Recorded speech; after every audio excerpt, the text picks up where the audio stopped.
Eu quero cumprimentá-lo nesse momento com a paz do nosso Senhor Jesus Cristo e dizer que é uma grande satisfação a gente poder estudar a palavra de Deus e darmos sequência a esse estudo na carta em que Paulo escreveu à igreja em Tessalônica.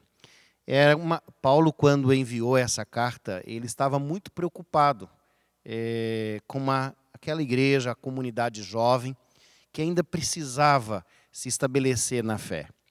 Paulo, então, ele escreve essas palavras para orientar essa jovem igreja.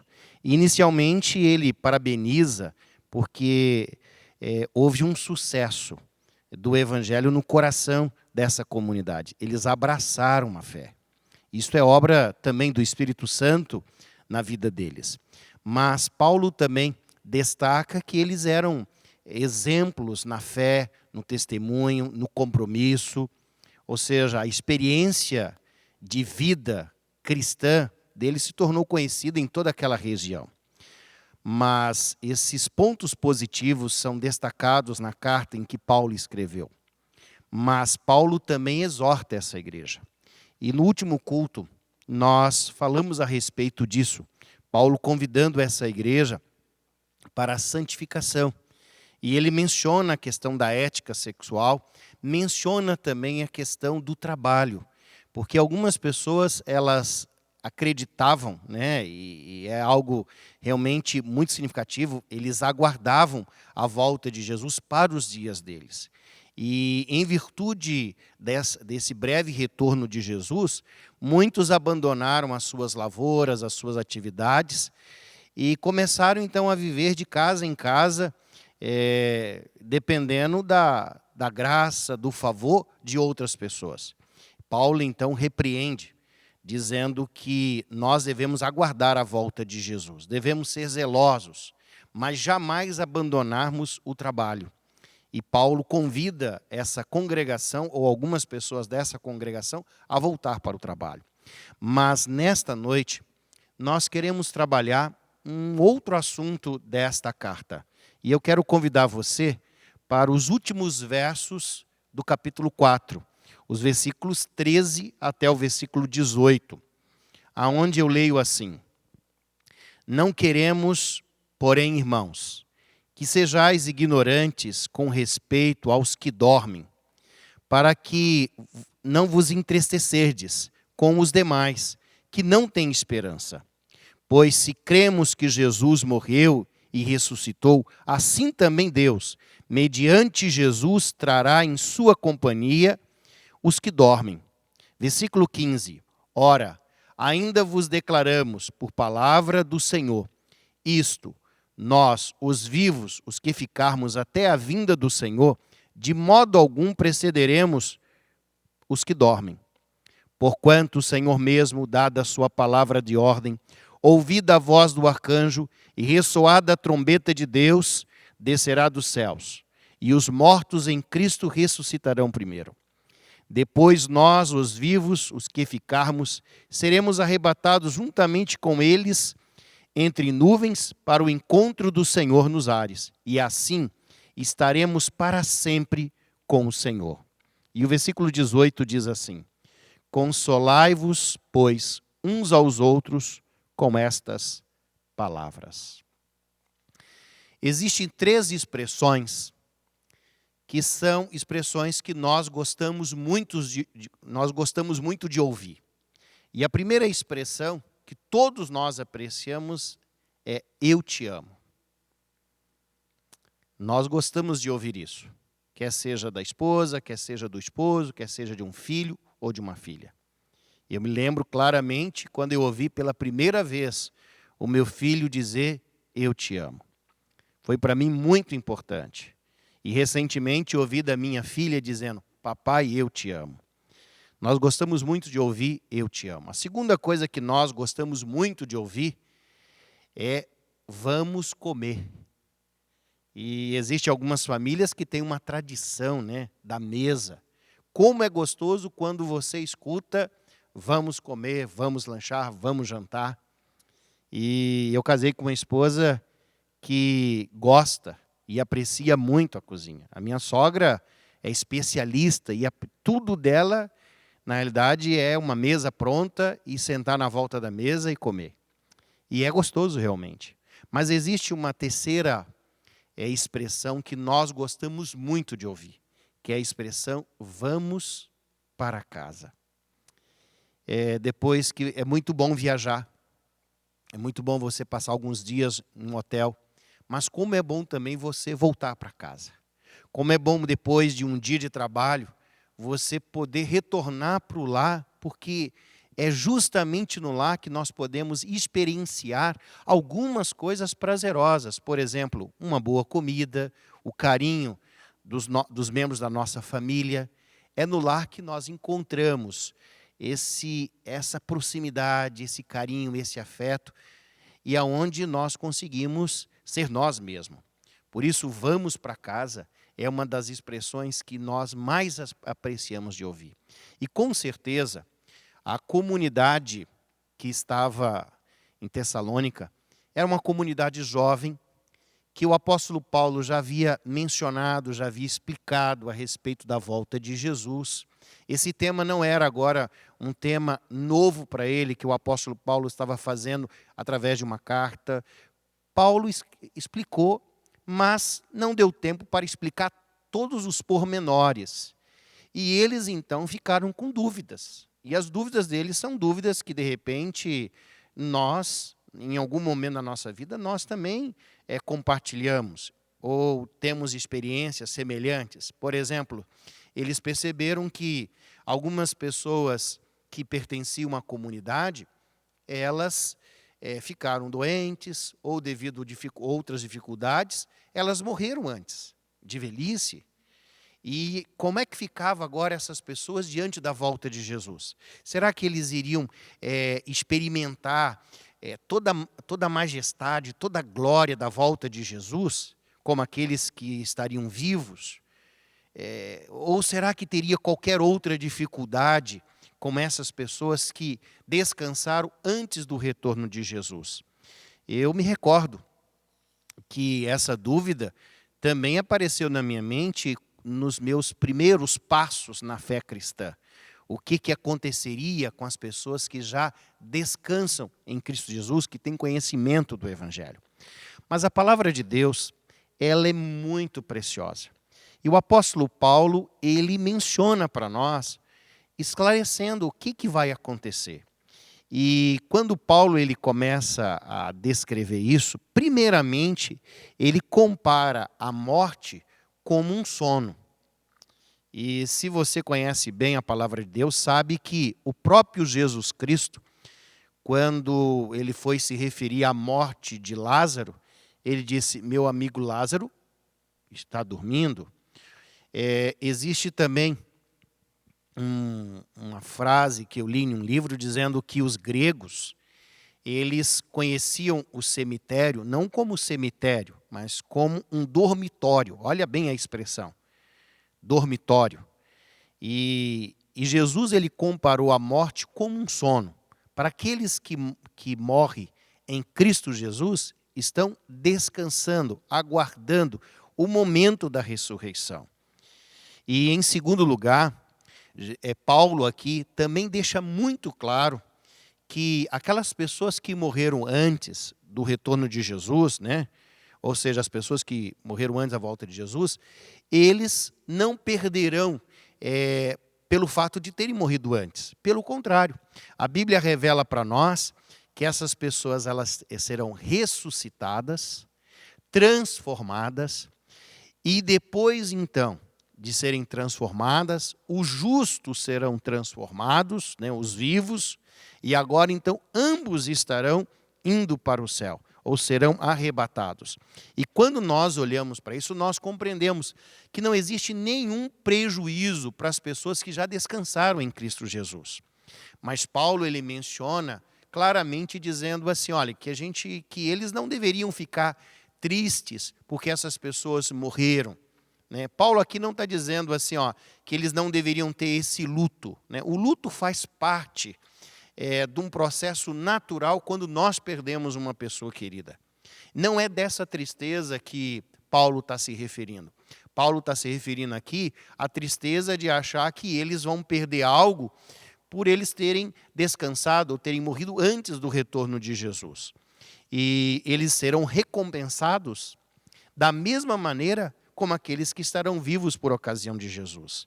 Então, quando nós olhamos, por exemplo, para aquelas pessoas que perdem os seus entes queridos, e essas pessoas não têm essa crença fundamentada na palavra de Deus, quando nós olhamos para cerimônias fúnebres, ou de repente de um sepultamento, onde a pessoa não vive a fé cristã, o luto é diferente, o luto é desesperador, você não encontra palavras para consolar, mas quando você vai até uma cerimônia fúnebre, de uma pessoa que tem um temor de Deus e que você sabe que essa pessoa teve uma experiência com Cristo, é confortador você saber que mesmo diante do luto, da tristeza, existe uma esperança viva no coração de cada um de nós, que é a esperança da volta de Jesus. Eu lembro que quando eu iniciei meu ministério, eu comecei na área de capelania. E havia um garotinho muito esperto que fazia parte do pré-escolar. E como eu contava história para aquelas crianças, eu conhecia as crianças e eu abraçava aquelas crianças, cumprimentava na porta, dando boas-vindas à escola.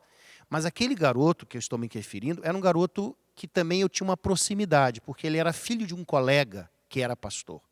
E o garoto sabia o Pai Nosso em inglês, ele pronunciou essa oração na formatura dele do pré-escolar, mas no ano seguinte, quando ele iria fazer a primeira série, o primeiro ano, ele estava muito animado.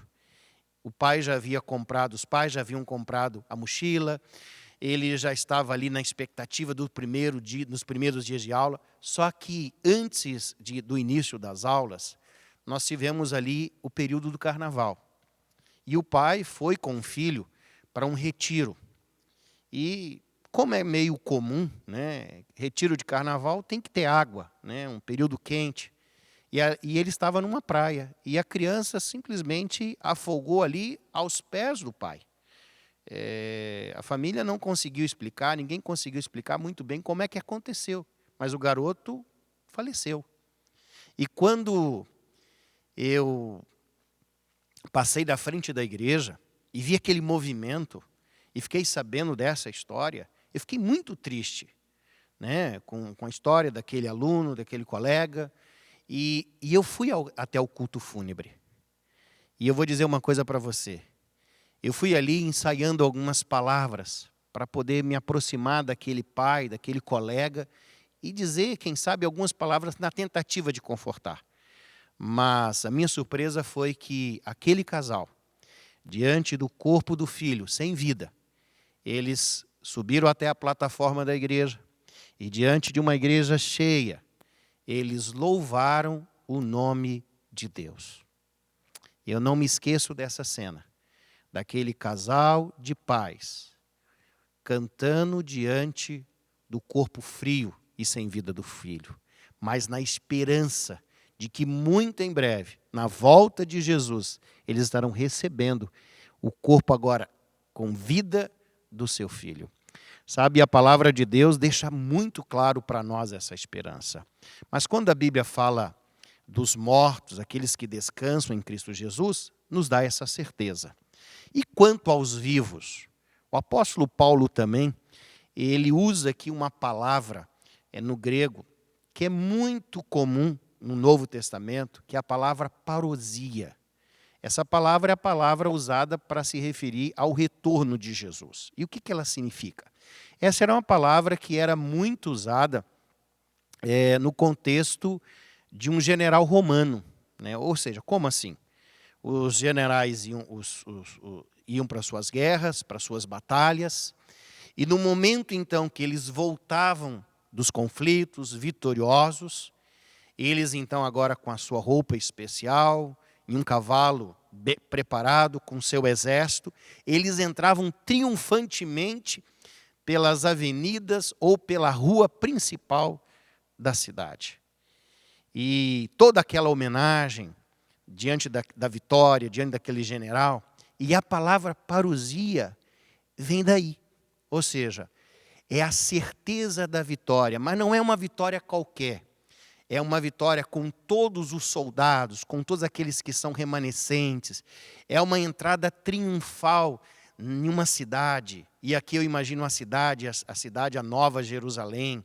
Ou seja, a parousia se refere à volta de Jesus com os santos. Mas diante da parousia, o que vai acontecer com nós, os vivos que estivermos, diante da manifestação da volta de Jesus? A palavra de Deus diz para nós claramente que como num abrir e fechar de olhos, como um piscar de olhos, coisa instantânea. A Bíblia diz assim que no momento em que Jesus volta, os mortos em Cristo ressuscitarão primeiro. E depois nós, os vivos, seremos transformados num abrir e fechar de olhos. Você agora pode imaginar então uma cena? Aqueles que morreram em Cristo ressuscitam de maneira gloriosa. Aqueles que estarão vivos por ocasião da volta de Jesus serão transformados. E agora os dois grupos, eles se reúnem e eles são levados, conduzidos ao céu. E aí começa uma viagem para o lar. Que viagem! Que cena espetacular. Eu tenho certeza que esse é o anseio e o desejo de muitos de nós. E esse também é o desejo do meu coração. Eu cresci em uma casa simples e a gente tinha uma casa pequena e a gente compartilhava, né? Tinha somente 2 quartos. A minha mãe e meu pai ocupavam um quarto e eu, a minha avó e as minhas irmãs, nós ocupávamos um outro quarto. E a minha avó já tinha uma certa idade, então as minhas irmãs ocupavam a cama, cada uma tinha uma cama, eu também tinha a minha cama, e a minha avó dormia num sofá. Mas esse sofá, ao mesmo tempo, ele virava uma cama. Mas antes de virar uma cama, ele era um ambiente muito gostoso, porque a gente podia ouvir as histórias antigas da época da minha avó. Mas, em determinado momento da minha vida cristã, eu também comecei a perceber que a minha avó estava envelhecendo. Eu estava crescendo, mas ela estava envelhecendo. E a minha avó não é daquelas avós que simplesmente vê os netos de vez em quando. Eu cresci na companhia dela como se fosse uma primeira ou segunda mãe.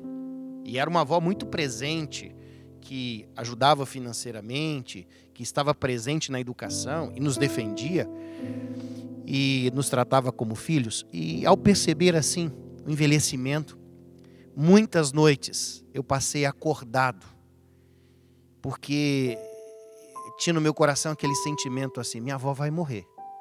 Quando é que ela vai morrer? E todas as vezes que eu ia à igreja, eu procurava ouvir as mensagens dos pastores e dos outros pregadores, mas quando eles falavam da volta de Jesus, aquilo preenchia meu coração. E eu fui entendendo pela palavra de Deus, pelos estudos bíblicos também que ministrava, que a volta de Jesus dá para nós uma segurança de que mesmo diante da morte, nós temos uma esperança maior. Quando Deus coloca para nós e descreve as cenas deste mundo, esse mundo, apesar de ser um mundo frio, um mundo escuro, de trevas, Deus apresenta para nós uma manhã gloriosa. Deus não apresenta um fim, dizendo assim: tudo vai acabar, tudo vai ser destruído com uma bomba, com algo, com uma guerra nuclear. Deus apresenta para nós que a volta de Jesus será uma grande intervenção na história desse mundo para resgatar e para devolver a vida daquelas pessoas que descansaram em Cristo Jesus. E realmente a minha avó veio a adoecer. E não morreu pela velhice, ela faleceu com 73 anos. Mais ou menos há 30 anos atrás. Ainda a imagem de uma avó no hospital não sai da minha mente. E no dia que minha avó faleceu, foi uma sexta-feira à noite.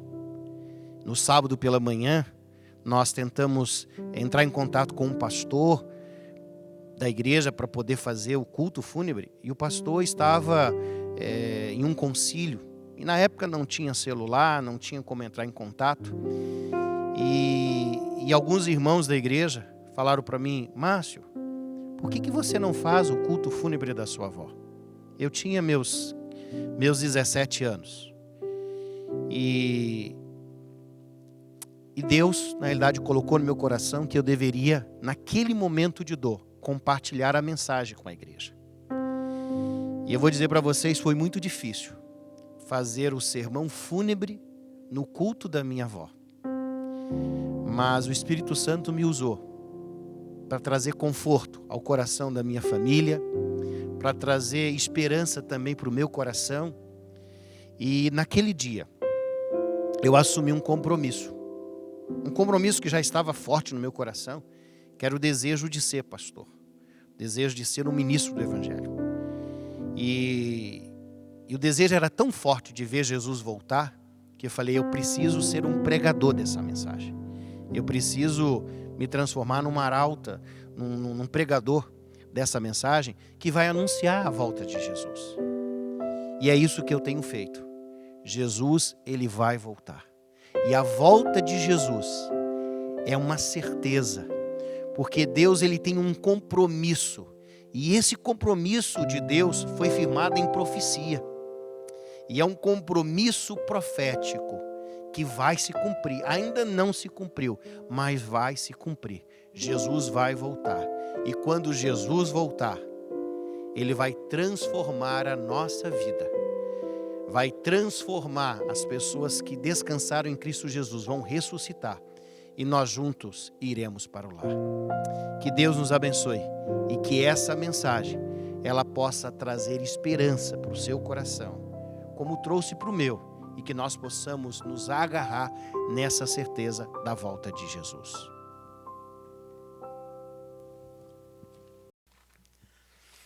Que maravilhosa mensagem é essa que acabamos de ouvir.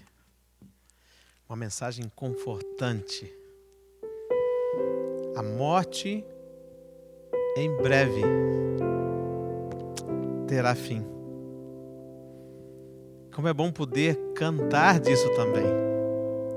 Como é bom saber que um país novo está sendo preparado para todo aquele que crê no Senhor, no Evangelho da salvação. E lá nesse país não haverá mais morte, nem pranto, nem dor. Nós vamos meditar cantando agora nas palavras do hino de número 571 do nosso cenário. E que seja esse um momento de reflexão e de entrega e de renovação sua no final deste culto. Vamos cantar? Há um país nas terras de além-rio, cheio de flores, de prazer e luz, é destinado às almas resgatadas.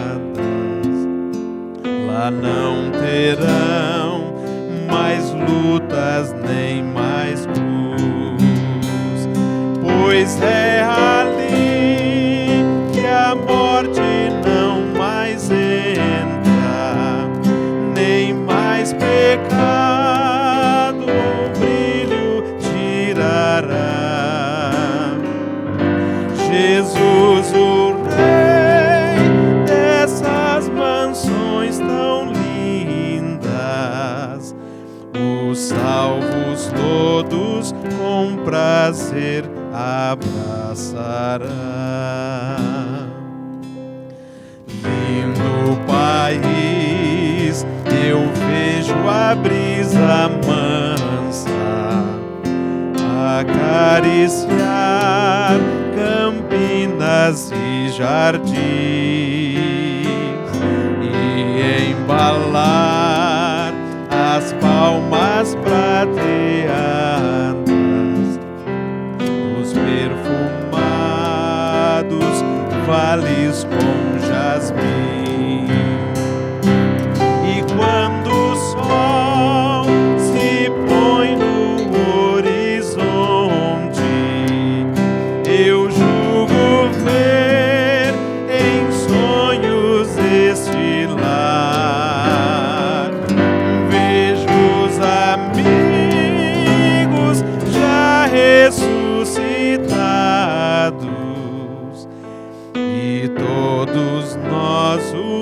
nosso bom Jesus louvar.